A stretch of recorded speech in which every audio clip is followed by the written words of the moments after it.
प्रिय विद्यार्थियों, मैं दिग्विजय।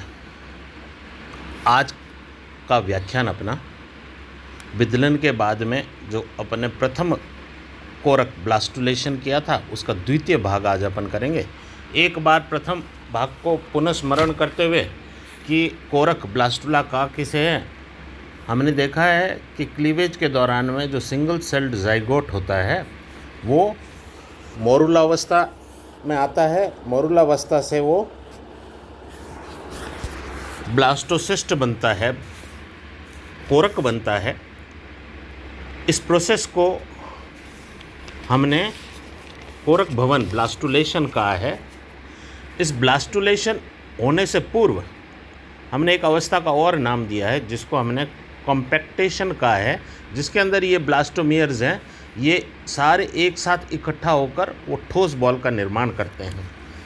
एक बात पुनः आपको बताना चाहूँगा, जिसको आपने मोरुला कहा था, मोरुला में और बाद में जो ब्लास्टुला बनेगा उनमें क्या सामान्य तौर पर अंतर है ब्लास्टोमियर्स के अंदर, वो है जो मोरुला है उसके अंदर ब्लास्टोमियर्स के जो कोशिकाएं हैं वो आइडेंटिकल होती है, एक समान, उनमें कोई विभेदन नहीं होता। और जैसे ही ये कोरक बनेगा इसके अंदर मेगामियर्स, माइक्रोमियर्स और इनके ब्लास्टोसील ये सारी निर्माण होनी शुरू हो जाती है। इसके अलावा जो आकृति होती है, साइज़ होता है मोरुला का और क्लीवेज करते हुए का एक समान होता है, लेकिन ब्लास्टुलेशन के अंदर इनका आकार, क्योंकि ये पोषण प्राप्त कर लेते हैं इसलिए इनका आकार बढ़ने लग जाता है, इनका आकार बड़ा होने लग जाता है। इसी प्रकार हम देखेंगे कि जोना रेडिएटा, जो कोरोना रेडिएटा है, वो इस विदलन के दौरान में फर्टिलाइजेशन जब होता है उसके बाद में ये स्वतः ही डिज़ोल्व होने लग जाती है।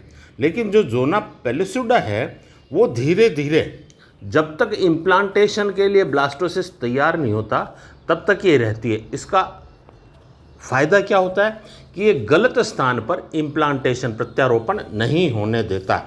अगर इसी जोना पेलिसुडा के डिज़ोल्व होने के दौरान इस जाइगोट के दो भाग हो जाते हैं तो अपने को मोनोजाइगोटिक ट्विंस देखने को मिलते हैं।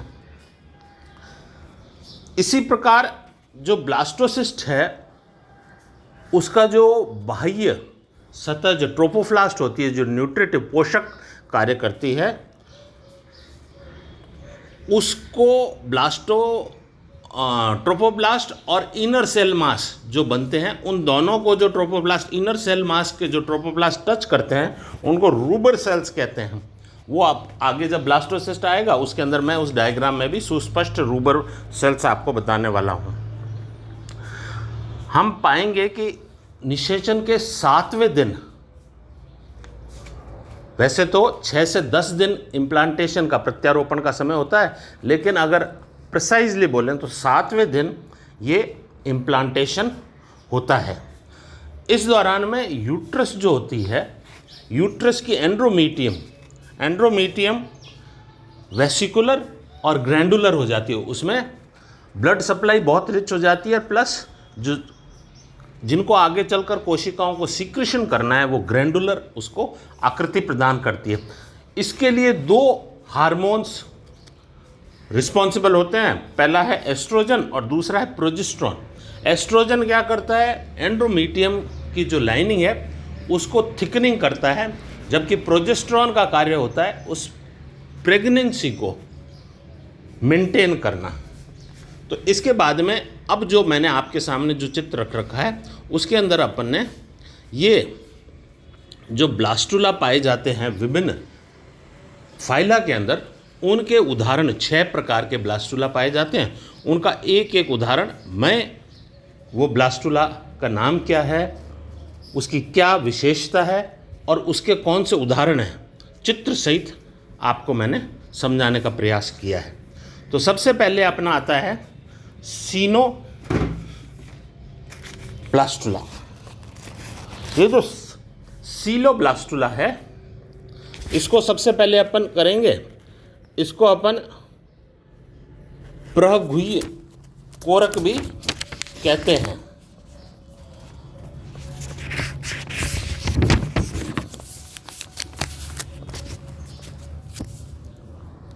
इस प्रकार का कोरक एक खोखली गोलाकार गेंदनुमा संरचना होती है और इसके चारों तरफ परिधि पर ये ब्लास्टोमियर कोशिकाएं एकत्रित हो जाती है जिन्हें ब्लास्टोडर्म कहते हैं, और बीच के अंदर इसमें कोरक गुहा ब्लास्टोसील पाई जाती है। और ये जो कोरक गुहा होती है इसमें म्यूकोपॉलीसैकेराइड भरा रहता है।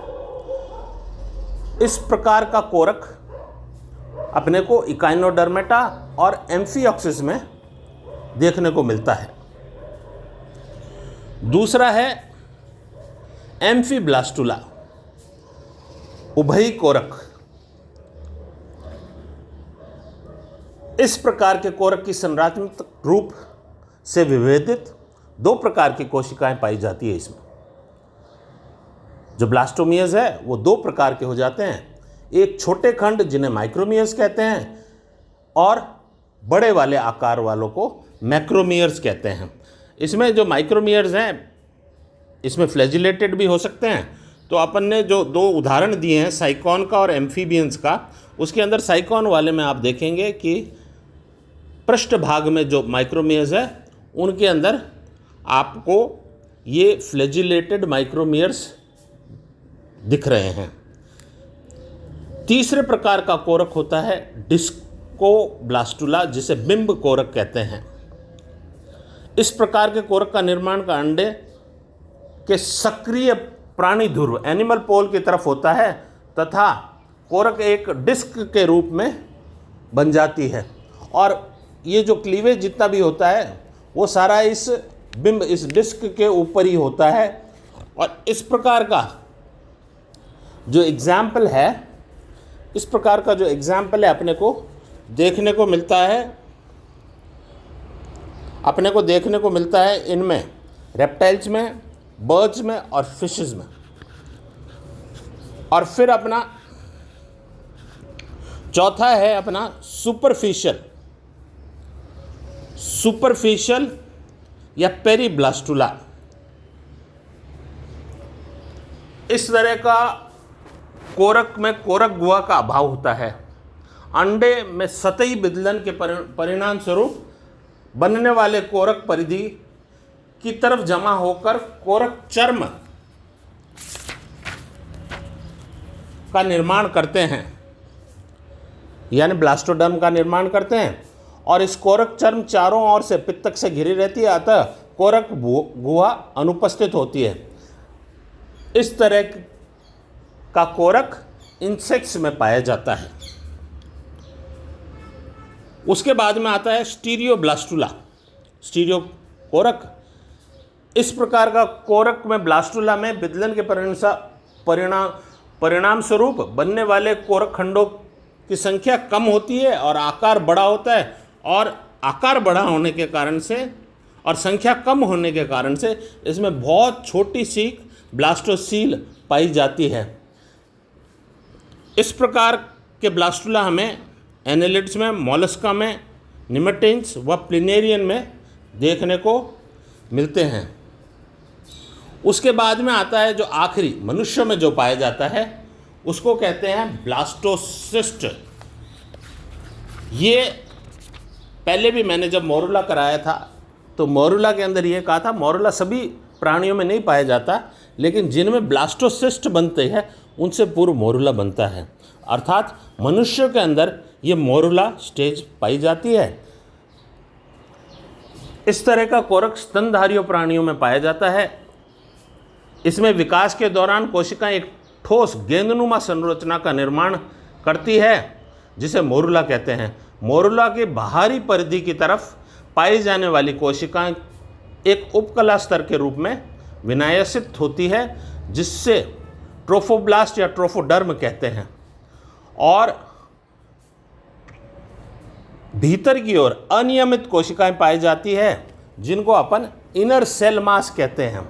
और ट्रोफोप्लास्ट और इनर सेल मास को छूती हुई जो ट्रोफोप्लास्ट होती है इनको अपन रूबर सेल्स कहते हैं, और इनके बीच में पाई जाने वाली को ब्लास्टोसील कहते हैं।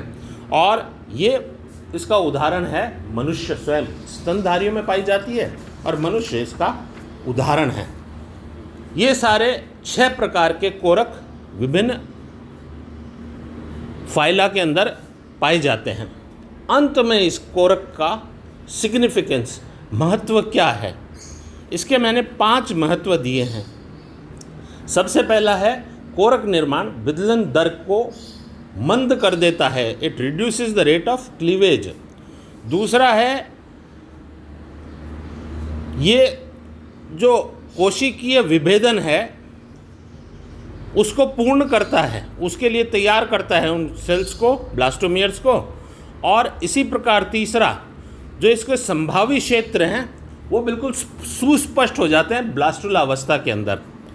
और मनुष्यों के अंदर जहाँ ब्लास्टोसिस्ट बना है, जिनके अंदर प्रत्यारोपण होता है, उनके अंदर ये ब्लास्टोसिस्ट अब तैयार है फॉर इम्प्लांटेशन, प्रत्यारोपण के लिए।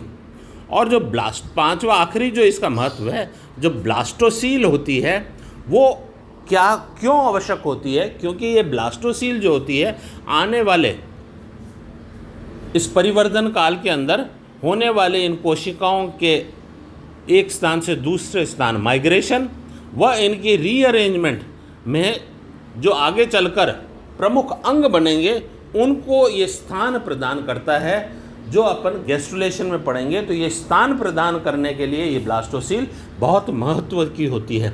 इस प्रकार अपन ने ब्लास्टुला क्या है, ब्लास्टुला फॉर्मेशन के जो 2 थ्योरी थी वो की, उसके बाद में ब्लास्टुला कितने प्रकार के हैं, फिर इस ब्लास्टुला का क्या महत्व है, ये सारे जाने। इस प्रकार अपना ये जो कोरक भुवन वाला पार्ट है वो पूरा होता है। मैंने इससे पूर्व एक असाइनमेंट आपको जो पहले कराया था, पिछले व्याख्यान तक का दिया था, उसमें से मेरे पास कई विद्यार्थियों के असाइनमेंट व्हाट्सएप पर प्राप्त हुए हैं, लेकिन आप सबसे पुनः निवेदन कि थोड़ा सा उस और ध्यान देकर असाइनमेंट का कार्य आप पूरा करें। अगर कुछ समझ में नहीं आता है तो आप निश्चित रूप से मेरे को व्यक्तिगत संपर्क कर आपकी जिज्ञासा मेरे को बताकर उसकी जानकारी प्राप्त कर सकते हैं। धन्यवाद।